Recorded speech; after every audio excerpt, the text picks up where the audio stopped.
Halo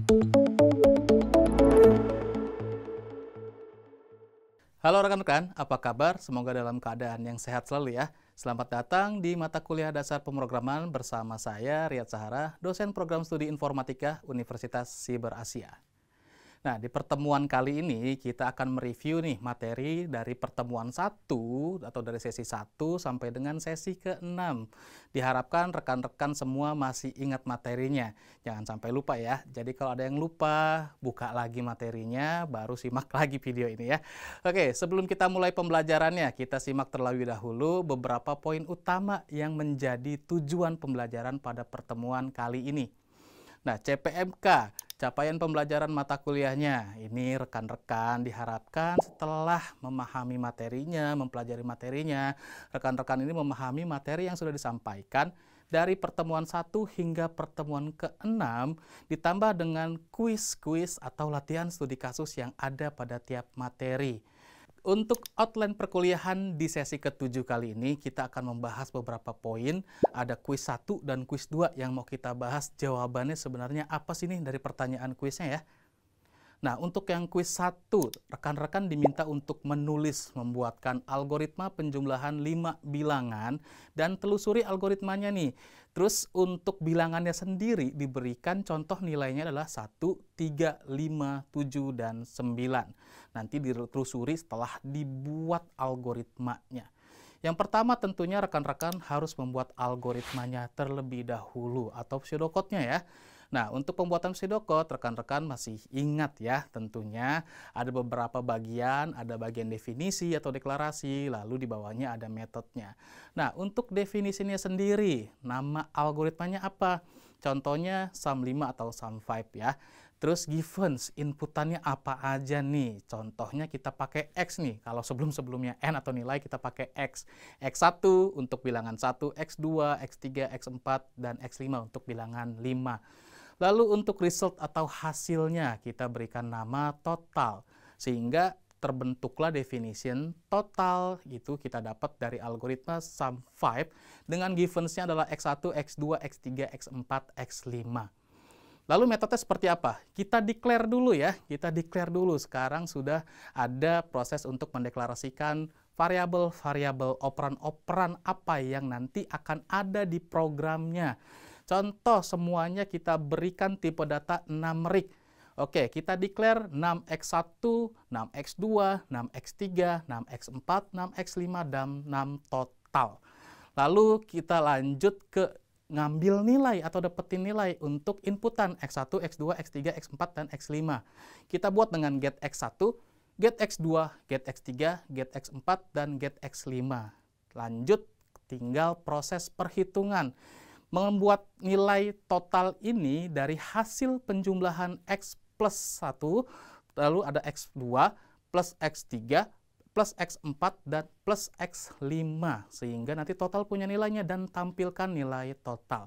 Algoritmanya seperti itu. Selanjutnya untuk penelusuran algoritma, nanti rekan-rekan akan telusuri algoritmanya dengan menggunakan bilangan-bilangan berikut untuk menjadi inputannya. Contohnya adalah 1 untuk X1, 3 untuk X2, 5 untuk X3, 7 untuk X4, dan 9 untuk X5.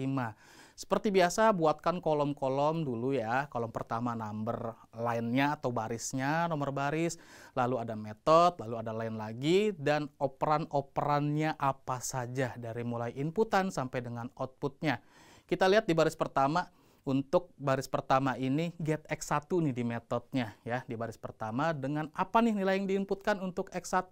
Kita bisa lihat nilai yang diinputkan untuk X1 adalah 1. Lalu lanjut baris berikut, get X2, berapa nilainya? Lalu lanjut lagi, get X3 di baris ketiga, lanjut lagi, get X4, baris keempat. Baris kelima, get X5, nilainya berapa?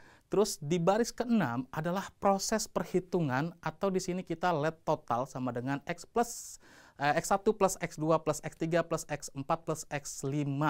Dan nilainya berapa? Contoh hasilnya adalah 25. Yang di baris berikutnya atau baris ke-7 kita tampilkan totalnya ya. Outputnya adalah 25. Dan inilah penelusuran algoritmanya. Nah, untuk kuis 2, ada 2 pertanyaan ya di kuis 2 ya. Yang pertama, pertanyaan pertama di kuis 2.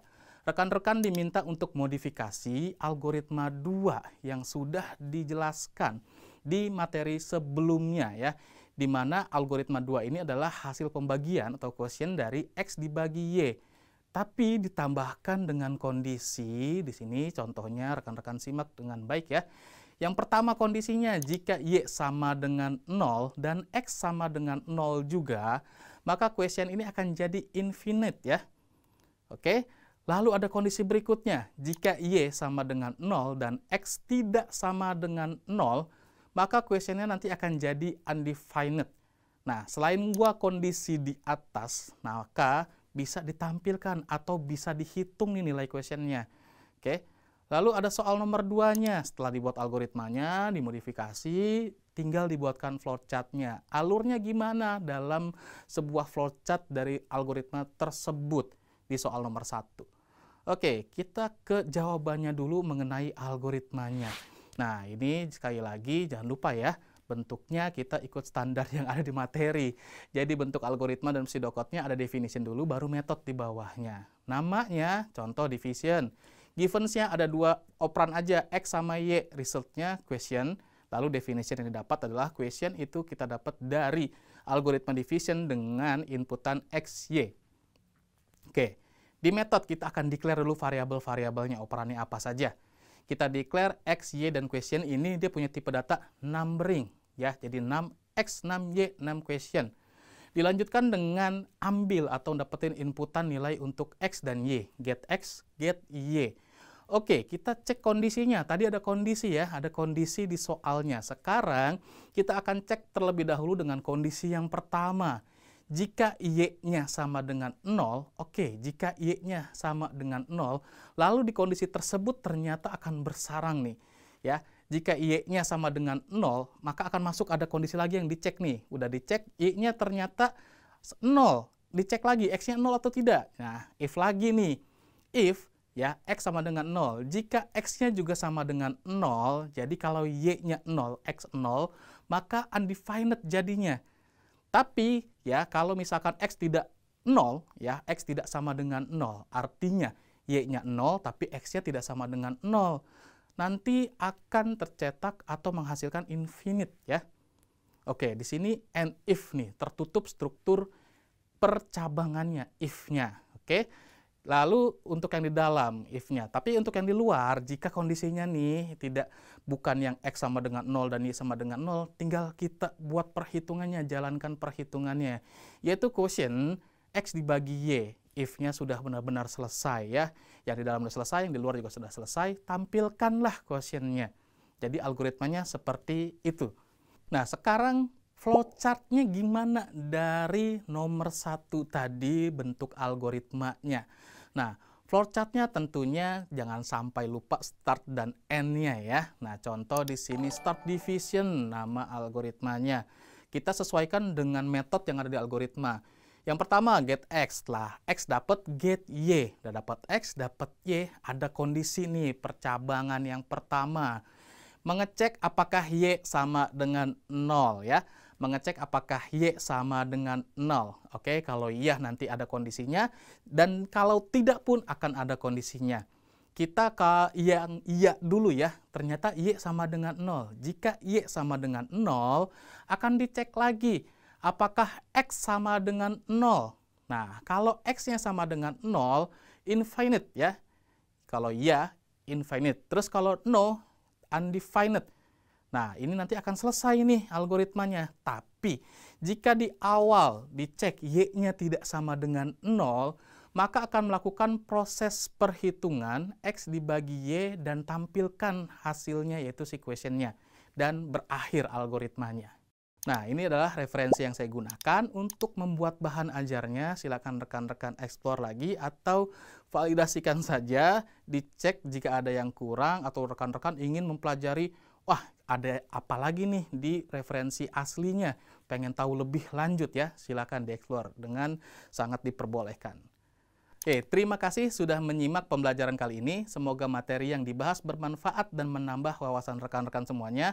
Jangan lupa tetap semangat belajar dan sampai jumpa di materi selanjutnya. Salam.